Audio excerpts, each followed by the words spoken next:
ഹൃദയവുമായി വീണ്ടും air ambulance. Thiruvananthapuram KIMS ആശുപത്രിയിൽ നിന്ന് ഹൃദയം ലിസി ആശുപത്രിയിലേക്ക് എത്തിക്കും. അവയവദാനം ചെയ്യുന്നത് മസ്തിഷ്ക മരണം സംഭവിച്ച മലയൻകീഴ് സ്വദേശി അമലിന്റേതാണ്.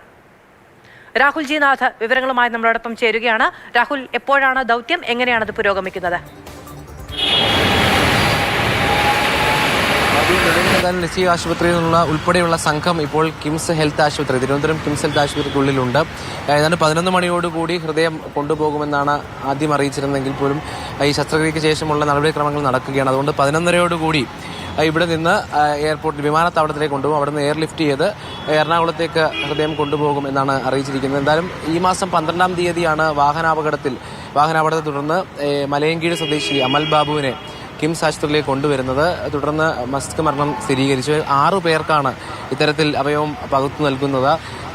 ഹൃദയം കൂടാതെ കരൾ, വൃക്കകൾ, പാൻക്രിയാസ് ഉൾപ്പെടെയുള്ളവ തിരുവനന്തപുരം സ്വദേശികളായ പലർക്കും ഈ കിംസ് ആശുപത്രിയിൽ തന്നെയുള്ള ആളുകൾക്ക് ഈ അവയവം മാറ്റിവെക്കുന്നുണ്ട്. എന്തായാലും ഹൃദയവുമായി ഇപ്പോൾ സംഘം 11:30 കിംസ് ആശുപത്രിയിൽ നിന്ന് തിരുവനന്തപുരം വിമാനത്താവളത്തിലേക്ക് പോകും. അവിടെ നിന്ന് എയർ ആംബുലൻസ് വഴിയാകും എറണാകുളത്തെത്തിക്കുക.